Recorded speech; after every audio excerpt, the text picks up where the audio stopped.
I've got good news for you. Two Cubs are slated for big bounce back years in 2022. I'll explain shortly. Plus, the Carlos Correa as the Cubs' next shortstop thing might be legit. Locked on Cubs, Thursday edition, coming at you.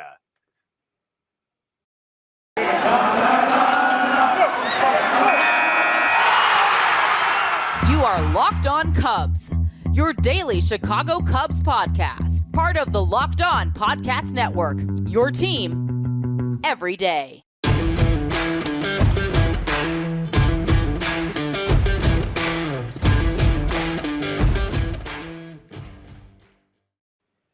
This is indeed Locked On Cubs, part of the Locked On Podcast Network. Hello and happy Thursday to you. I'm Andrew Bellison, your host at Chicago Cubs PA on Twitter, at Locked On Cubs Twitter for the show. We love to engage with Cubs fans. Please reach out, engage with us on social media. Keep it respectful, keep it fun, but it makes things more fun for me. So please interact with us. We love to hear from you. Before we get going, I want to thank you for making Locked On Cubs your first listen each and every morning. Listen, we are ranked as the 36th podcast in all of the country in terms of baseball on Apple. That's a big deal for me. I'm proud of that. I'm proud to call you Cubs fans and friends. Thank you for listening every day, man. This is still new to me, and I'm just really enjoying it as we go, and I hope you are too. But thank you for that, because you're the reason why 1,000%. Great stuff today. Continuing our list of players that have starred for both the Cubs and the dreaded Cardinals. We also keep rolling in our look at the best player to wear each Cubs uniform number in the entire history of the organization. That's really good stuff. But first, some Cubs nuggets, Carlos Correa, and bounce back years. This is like the feel-good segment of the week here as we head to a big holiday weekend here. The Fangraphs has two current Cub players slated for big-time bounce backs in 2022. So here's how this was done. I thought this was super interesting. The article and the criteria were based on WRC Plus. For those not familiar, WRC Plus takes the statistic runs created and adjusts that number to account for important external factors like ballpark or era that a certain player plays the game. Okay, it's adjusted. So a WRC plus of 100 is league average, and 150 would be 50% above league average. I kind of look at it like a bowling handicap or a golf handicap. This kind of levels the playing field in terms of players maybe who played at different times or who played in different ballparks, et cetera, to try to take their body of work and make it at least comparable to that of another player from a different era, etc. So, for instance, a player who plays his home games at a hitter-friendly ballpark like Coors Field is going to have a lower WRC plus than a player who posts identical numbers at a pitcher-friendly Oakland Coliseum. Does that make sense? So that's how this was used to judge who's going to have a big year in 2022 or a bounce back year. Okay. WRC plus essentially quantifies run creation and normalizes it so we can compare these players of different ballparks, different eras, et cetera, et cetera. So Fangraphs comes out with this list. Who's going to have the biggest bounce back years of 2022? I guess this is good and bad. To have a bounce back year, you must have had a bad year last year. But the good news is Fangraphs is predicting that you're not going to have that kind of year again coming up. So number 4 on this list of 25 players, Cubs' very own David Bote. Good news, bad news. Last year, didn't perform very well before or after his injury. Before the shoulder injury for Bote last year, he was hitting just 201 with a 280 on base percentage, albeit with at least some bad luck baked in, according to the sabermetric numbers. After the injury, things got even worse. Hit just a .197 and a 273 on base percentage. So his WRC plus there after injury last year, 60. So way below league average. Awful season overall. If he does get a good bump from that and the Fangraphs prediction is correct, that could leave him still far short of average, but we'll see. It's happy to see that he's number 4 on the list. Now, if healthy and performing where we've seen him perform, got good power, right? Utility guy, super versatile in terms of defense. Where does he fit in? That's the million-dollar question. So, I mean, if he's hitting, right, you want him in the lineup. But with Horner and Madrigal and maybe Carlos Correa, we'll touch on that here in a moment because those rumors apparently were legit. We'll talk about here in a second. Where does he fit in? That I don't know. But we'll be tuning in to see how that all unfolds. Now, number 10 on the list, another Cub, Jason Heyward. Fangraphs predicts him to have a big bounce back year. Now, I know this feels like a broken record to me. We have been complaining as Cub fans about his offensive production his entire Cubs career. You couldn't argue with the defense. May have slowed a step or two, but still so solid in the outfield. I mean, we all know about the World Series speech. The guy's a phenomenal player. Don't get me wrong. He's had a really good major league career. But in terms of what we expected, what he did with the Cardinals in his last year in St. Louis before coming here, I think we expected bigger things at the plate. And we have just never got it. So, first of all, what's the playing time going to be like for him in 2022? That's a very big question mark, depending on how the Cubs outfield shakes out. Taking a look back at 2021, when you go through the numbers and the advanced metrics, the walk rate cratered, strikeouts climbed through the roof, hard contact rate was not good at all. The soft contact rate blew up, ground ball rate increased, et cetera, et cetera. So all the negatives that you don't want to see essentially were magnified. You might not expect him to be quite that bad in his age 32 season, which will be next year in 2022. But you also, essentially wouldn't look at the total picture and immediately think bounce back candidate just because of the year he had last year and the age. But here's my thing with that. This is kind of where I weigh in on this. If you're going to pick and choose the spots where he's essentially going to start, and you're David Ross, okay, you can put him in the most favorable matchups possible and potentially dictate more success in a more limited role in 2022. I don't want to call it platoon, but maybe that is the right word. Maybe it is a platoon role. Plus, don't forget to mention the veteran leadership. I know that's not something that you can put a number on and quantify, but I never like to overlook what he can bring to an otherwise fairly young Cubs roster in terms of experience and having been there. I mean, that's so underrated in my mind, and he is a phenomenal veteran leader in that clubhouse.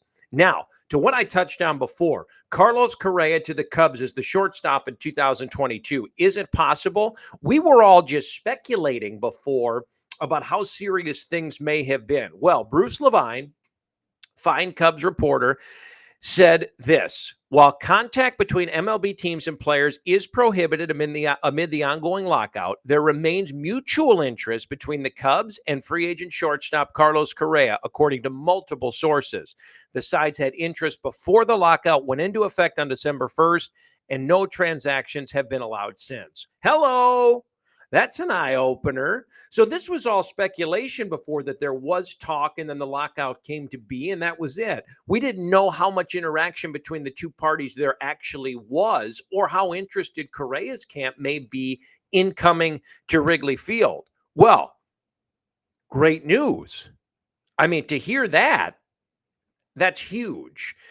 Have to assume that there's going to be a lot of teams interested in him if they don't have to give him a 10-year deal. And it doesn't sound like the Cubs are super interested in locking him up for 10 years. Now, given that possibility, if they don't want to go that route, maybe that deters him from Chicago. And I don't particularly disagree on the 10-year deal. It's scary, man. I know he's only 27 years old, but those long-term deals, regardless of opt-out clauses or options, et cetera, typically get sour on the back end. It's a long time and a lot of money. And I get it. The caveat here with the 10-year thing is the comps that have happened recently. Corey Seager, obviously this year before the lockout, getting the 10, $325 million from the Texas Rangers. Francisco Lindor got 10 years prior to the start of the 2021 season. That was at $341 million in the form of an extension after his trade to the Mets. So coming off a 27-year-old season, or which he'll be 27 for the 2022 season, with a platinum glove and one of his best seasons at the plate, you have to think you're going to be looking in that range dollar-wise and length of contract. There's interest on both sides. That's the phenomenal news. We didn't know that till now. First, we've heard of this. Love it. Bruce, thank you for making our weekend that much better here on a Thursday. We'll see what happens. Whether or not he'd take less years to come to the Cubs, if they're not willing to go 10, we don't know. Maybe the Cubs will say in the end, hey, 10 years, in that 300 million neighborhood gets it done. This is a franchise type player playing a franchise type position. It'll be fun to see. Talked about Carter Hawkins yesterday a lot. This is definitely potentially a legacy maker for him, depending on how things shake out. Who's the best player to ever wear number 16 for the Cubs? Well, we will take a look at that next. You've heard us talk a ton about Built Bar. Built Bar is a protein bar, but it tastes like a candy bar, really better.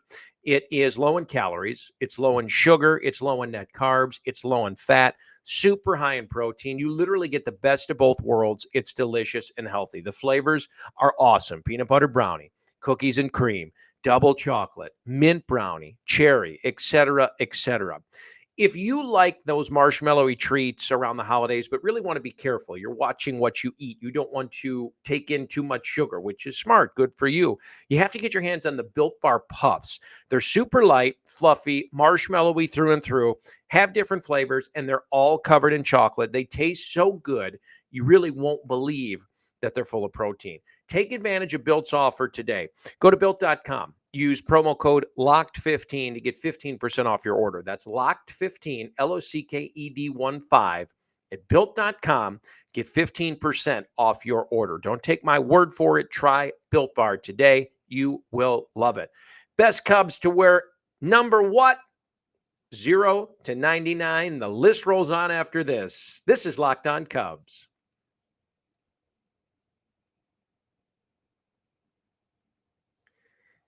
Welcome back into Locked On Cubs. I am your host, Andrew Bellison, at Chicago Cubs PA on Twitter, at Locked On Cubs, the show's Twitter handle. I want to thank you, seriously, for making Locked On Cubs your first listen each and every morning. I've been, in all 110% honesty, I've been having so much fun getting my feet wet, settling down, kind of getting the lay of the land, hosting this show. I want to thank you for tuning in every morning, whether you do it on your way to work, wherever you download us. We're free and available wherever you find your favorite podcast. So please check us out. And thank you for engaging with us on social media. It just makes things that much more fun. Fun little countdown that we're doing here amidst the Major League Baseball lockout. It's the best player to wear each uniform number in the history of the Cubs organization. This is awesome. We left off with number 14, Mr. Cub. Pick it up with number 15 today. Who's the best player to wear number 15? Having a guess? How about Darwin Barney? Many players have done this number for the Cubs, but Barney gets the nod. He, if you forgot, was a 2012 Gold Glove winner on an otherwise very forgettable 2012 team. Number 16, this is, guys, one of my all-time favorites. Third base, wore my number 16. Again, can you measure clutch? We talked about that on an episode not too long ago. This guy seemed to be as clutch as you could be, always driving in the big run. Aramis Ramirez. He literally ended a decades-long turnstile at third base with 9 years of consistent slugging, played with the Cubs from 03 to 11. That was one of the best trades ever made in Cubs history, going after Aramis Ramirez and Kenny Lofton in 03 for that playoff push. I mean, just great move. How about number 17? Easy. Mark Grace. Chris Bryant has the hardware. We know it. Grace is my favorite Cub of all time. I've said it repeatedly. I was a left-handed first baseman growing up in the early 90s in Chicago suburbs. I thought I was Mark Grace. Most hits, over 1,700, and doubles, over 360 of them in the decade of the 90s. There was simply no one better at the dish in the 90s than Mark Grace. Number 18, the best player to wear number 18, Glenn Beckert, a staple at second base for the Cubs in the 60s and 70s, Gold Glove Award winner, and always a fan favorite. How about this blast from the past? Number 19, Manny Trio, infielder, actually played with the Cubs 2 different times in the 70s and 80s. He was an all-star representative in 1977. This is going way back. The best player to ever wear number 20 in a Chicago Cubs uniform, Adolfo Phillips. Played with the Cubs for 4 years in the mid to late 60s after being traded with Fergie Jenkins by Philly. Good player, Adolfo Phillips. Check him out.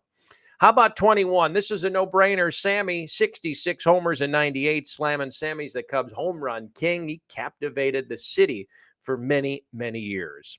Number 22, another good home run hitter, Bill Buckner. 300 across 8 seasons, 77 to 84. Won a batting title in 80. Great player, great hitter. Gets the nod over Heyward and Pryor for number 22, just for his offensive prowess and his ability to handle the bat. Number 23 is retired by the organization. That should be a pretty good giveaway. Ryne Sandberg, Hall of Famer, second baseman, amazing guy. NL MVP award winner in 1984. 9-time Gold Glove winner at second base. He also made 10 All-Star teams. It doesn't get any better than Rhino. How about Dexter Fowler, the best number 24 in Cubs history? Also worn by Lou Brock before the trade to the Cardinals, but that one still stings, even though we love Lou Brock, so we had to leave that one off. Fowler, catalyst, obviously, in 15 and 16. As the Cubs made those playoff and World Series winning pushes.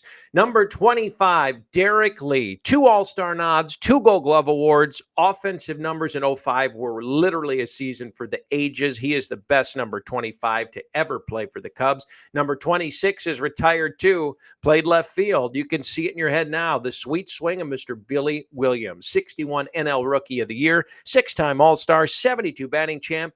Hall of Famer. And really a hell of a human being. Billy Williams, the best number 26 to ever wear a Cubs uniform. We resume this next week. This is fun, taking this trip down memory lane with some of these players and the numbers they wore, the best to wear this number for the Chicago Cubs. So let me ask you this. Can you still root for your favorite Cub if you find out that they also played for the Cardinals? We'll explain more of this shortly as we continue our list of those players that played on both the Cubs and the Cardinals. And I'll say this, the list is longer than I realized of some pretty prevalent players. BetOnline has you covered this holiday season with more props, odds, and lines than ever before as football continues its march through the college bowls and season and the pro football playoffs. BetOnline remains your number one spot for all the sports action all season long. Head to the website or use your mobile device to sign up today and receive your 50% welcome bonus on your first deposit. That's right. Use promo code LOCKEDON, LOCKEDON, to receive your bonus today. From basketball, football, NHL, boxing, and UFC, right to your favorite Vegas casino games. Don't wait to take advantage of all the amazing offers BetOnline has for you in 2021. BetOnline is the fastest and easiest way to bet all of your favorite sports, so don't wait. Take advantage of all their amazing offers today. BetOnline, where the game starts. More Locked On Cubs coming at you.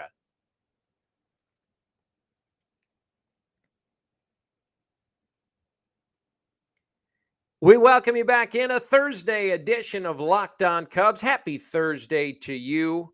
Thank you for taking the time to be with us. It really, really means the world. Locked On Cubs is proudly part of the Locked On Podcast Network. So we promised you we'd take a look at the remaining group of players who have played for both the St. Louis Cardinals and the Chicago Cubs. And this list was full of many more prominent players that I had remembered.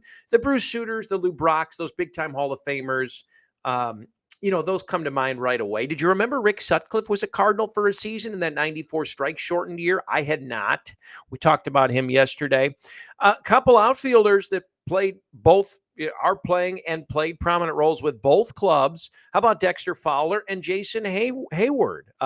More recent examples to have switched rivalry sides in back-to-back years.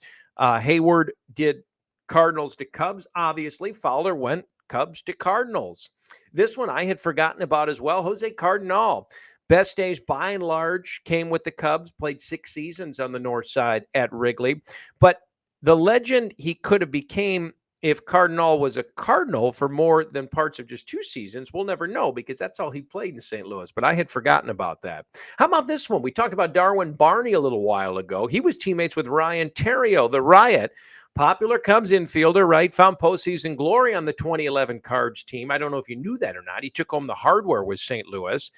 Theriot added fuel to the rivalry fire when he said he's on the right side of the rivalry after signing with the Redbirds. Remember that? Maybe you're still a little bit soured. I don't blame you if that's the case.